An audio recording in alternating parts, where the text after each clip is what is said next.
Hey guys, welcome back to today's video. So today we're going to be looking at the 538 2018 midterm election forecast for the governor's races in the year 2018, as I just stated. Right now, when we're looking at this map, this is an entirely new map. So we haven't really seen data from these races from 538 before, which shows some interesting results in a number of states, but they're not too off from where my predictions lay, or where, I guess, mainstream media predictions lay for a number of these races. Right now, looking at the characterizations, if you're seeing a solid Republican state, meaning it's filled in completely red, that means it is currently not up for a re-election and it's in the Republican column. Same thing goes for the Democrats. If it's blue, states like Montana, Louisiana, North Carolina are solid Democratic, not because the Democratic incumbent is leading by such a large margin, it's because their election is not up in 2018. But there are a total of, 34 races, if I'm not mistaken, or 36. I believe 7 for the GOP, 7 for the Democrats, so 36 races that are currently contested right now. And in fact, we're looking at the forecasting the races for the governor's headline. We're looking at the data under it. So right now, there's an average population of 194 million. Average population forecasted to be governed by the Democrats, but that only goes to around 24 states. The Republicans have 135 million to govern, which are around 26 states. We can actually go from light all the way over to deluxe, and deluxe just brings it down a little bit because it's not purely based off polling data, but we have some pretty interesting information here. The Democrats are expected to get around 24 states, which gives them not only gives them 60% of the population, but that's not a majority. So very interesting results from these races. But with this deluxe ratings, we're going to go through a number of things on this map. I'm going to put the link in the description below so you guys can check this out yourselves. It is definitely a lot of fun to look out, considering that this is not here. I mean, it wasn't here before. This has come up in the past few days. So this data here is going to be very helpful in terms of skewing the election data, not really skewing it, but just taking it, analyzing it, and turning it into a map. This definitely does agree with many of my predictions for a number of these races. Just some of them may be a little bit more lenient towards the Democrats or closer than I actually presumed in favor of the Democrats or in favor of the GOP.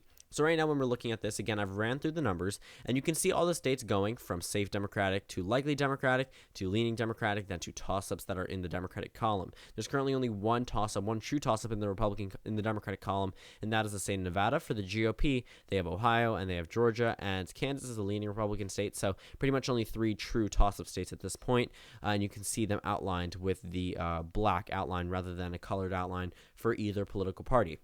So right now when we're looking at this map, very good numbers for the Democratic Party. However, some very interesting ones. So there was an argument a while ago saying that leading into the elections, keep in mind we are 19 days away from the midterm elections, that a Democrat could win Maryland. Yes, it makes sense, but it doesn't make sense for this election season, considering Larry Hogan now has a 98.2% chance of winning re-election. I'm not saying it's necessarily impossible, but it's getting very close to impossible for Ben Jealous to win in my home state of Maryland. That's why I mentioned it, because it is my home state, but in states like Massachusetts, 99.8% chance Charlie Baker wins re-election there. Over in Vermont, Phil Scott has a 97.5% chance of winning there. That one was in the leaning Republican column. Probably not going to be by the time I look at my next prediction. In the state of New Hampshire, a 9-20, which is 94.8% chance of Chris Sununu winning re-election. So these numbers are very high for these incumbents in Democratic states. And these are GOP incumbents, keep in mind. Even my home state of Maryland is not showing any chance of a Democratic victory, which is very surprising to me. But also, looking at the popularity of Larry Hogan, when you take away the, presidential election results from 2016 and previous elections, Maryland definitely does have a possibility of going towards the GOP. If we go back to the last Democratic wave year, the Senate race almost went to the GOP. It was one of the more contested races, right? Ben Cardin led by only 3% of the polls leading into the election day. So definitely a more contested race. Maryland, very interesting state, but right now, safe Republican states. As for those Democratic states, we can look at states like Pennsylvania right now that have Tom Wolf with a 99.1% chance of winning there. Again, many people did think that this race necessarily could narrow down. Doesn't look like he's losing here whatsoever. Over in Michigan, Gretchen Whitmer has a 94.6% chance of winning there, which would be a gain for the Democratic Party. Over in Minnesota, Tim Walz has a 92.8% chance of winning the election there. Going through a number of these states, it looks very good for the Democratic Party.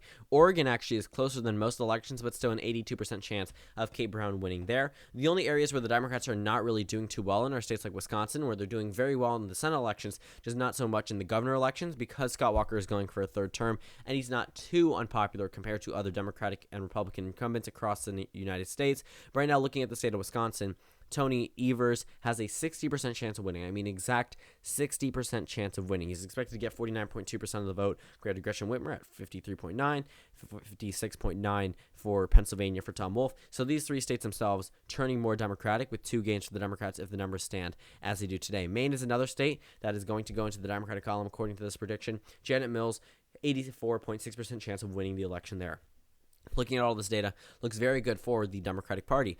Over in the state of Ohio right now, this is one of the 3 toss-up states rated by 538. Right now, Mike DeWine is actually ahead. I've been characterizing this race as in favor of Richard Cordray, especially with a lot of new data coming out. But for some reason, 538 believes that this race will be in favor of the GOP. Very narrowly, though, by 1.1%, a 56.6% chance of Mike DeWine winning there, and the Democrats with a 43.4% chance. Over in the state of Georgia, another contested race. Brian Kemp has a 4 and 7% chance of winning, 57%. That is not too good for a Republican in the state of Georgia. In the state of Ohio, which voted more for Trump than the state of Georgia in 2016, if you look back to 2012 and 2008, Ohio is definitely more of the Democratic state and more contested in terms of statewide elected offices.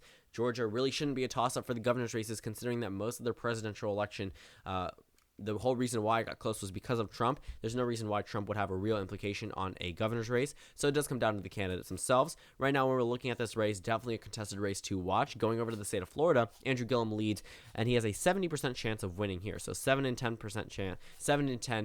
chance of winning, which is very good for the Democrats, if I'm being completely honest. This race definitely could get close, but right now they're at a 70% chance of winning. South Carolina recently had a debate. Right now, Henry McMaster with a 99% chance of winning. There's no way that the Democrats do win. Keep in mind, with those numbers, with 19 days left in the election season, it does not seem like they could have any possibility of really recovering. A number that just surprised me was the state of Illinois. I expected it to be more in favor of the Democratic Party. With a 92.2% chance of a pickup for the Democrats, I don't think they should be really complaining. Over in the state of Iowa, Fred Hubble with a 7 and 9% chance of winning as the non-incumbent, as a Democrat in a state that Donald Trump won nearing 10% in 2016 with 2 Republican senators, with an incumbent Republican governor. It seems like this state should be in favor of the GOP. Again, this is a Democratic wave year, but there's no reason why it should be in the likely Democratic column as a state that was so in favor of the GOP just months before. So something definitely did happen in this race. Kim Reynolds may not be as popular. This would be actually her first true election for the governor's race. So she's definitely being tested here. So these numbers I think could fluctuate, but seeing these numbers in favor of the Democrats are very surprising to me. And the fact that states like Ohio, Georgia, and Nevada are more toss-ups than the state of Iowa, which is actually likely Democratic, not even leaning, definitely says something. So we're looking at these races. We have a couple of other races to note. South Dakota, for some reason, is actually a pretty close race. An 82% chance of winning is something that is very good for the GOP. But the fact that the Democrat has a 1 in 6% chance of winning in the state of North Dakota definitely is also something to note as well. Right now, Kristi Noem, this is not a pure safe race for her. This is a likely Republican state in terms of the 538 prediction, but it was moved to the toss-up column from the Cook Political Report. So when we're looking at this state, definitely some interesting results. Kristi Noem, right now, the incumbent Republican representative from the state of South Dakota. Going through the rest of these states, Kansas, definitely a close race. Right now, within a couple points, leaning Republican race. In the state of Oklahoma, right now, Kevin Stitt is expected to win with 52.2% of the vote. That's insane. A Democrat having a 1 in 5% chance of winning in a state like Oklahoma is almost as crazy as a Republican winning in Maryland.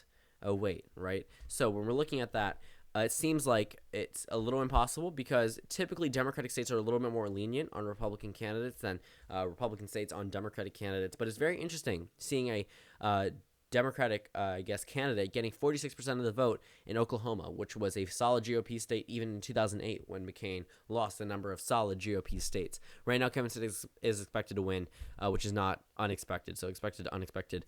Pretty interesting word choice there. Greg Abbott with a 99.7% chance of winning. There is no way this race ever goes to the Democratic Party. I don't know why at some point I thought this race would be contested. That was a fault on my part. In the state of New Mexico, likely Democratic seat pickup for the Democratic Party. Colorado, hold for the Democratic Party. 90% chance that the Democrats win there. Going over to the state of, Arizona, Doug Ducey with a 95.2% chance of winning. David Garcia at some point did lead in the polls, but it was only by 1%. Doug Ducey now ahead with 95% of the expected chance of winning. Definitely says some bad news for the Democratic Party, and they probably aren't focusing on it as much as they are focusing on the Senate race, which definitely makes a lot of sense considering the candidates are drastically different in terms of the Democratic Party. Nevada, one of the 3 toss-up states. Right now, Steve Sisolak is behind where he should be. This is a Democratic state from 2016. You really shouldn't be seeing Democrats doing better in states like Iowa than Nevada, because Trump won in Iowa by such a large margin and still is doing pretty well there in terms of approval rating, where he's doing around the same in Nevada, but Clinton won this state. So it definitely comes down to the candidates. Right now, Steve Sisolak is expected to win by 0.2%. That's why this race is currently a toss-up. And going into a couple of other contested races, I already mentioned Oregon and California, probably not going to John Cox. Again, 99.2% chance of Gavin Newsom winning there, even though the polls may suggest otherwise. If we go to the light, which is just the polls, it does move this one into a 98.2% chance of winning, but still, you know that this race is going to go for the Democratic Party. And looking at the rest of the races, definitely more contested races in some areas than others, but again, focusing on the overall holistic view, it does seem good for Democrats because they will be governing more people, and 60% of the population, according to the deluxe rating from 538, but still not enough to get over that majority in the NGA. And one state that I did fail to mention that is really contested is the state of Alaska. Right now, Mike Dunleavy is expected to win because Bill Walker is the incumbent, and he's an independent. Mark Begich is a former senator that won in 2008, lost in 2014, and then Mike Dunleavy is a Republican candidate going for the governor's race. Now, the reason why this race is contested, actually in favor, likely for the Republicans, is because Mark Begich is running, and Bill Walker did not want to run in the overall independent Democratic primary, so that definitely did hurt his chances and Mark Begich's chances because they didn't cut off a candidate there. So with a lot of vote splitting between Democrats and independents, doesn't help either candidate, so the Republicans will probably win by a plurality. But the fact that Mark Begich has a better chance of winning than the incumbent independent definitely says a lot about the state itself. So that pretty much wraps up today's video. Thank you guys for watching this video. Comment down suggestions below, and I will see you all tomorrow.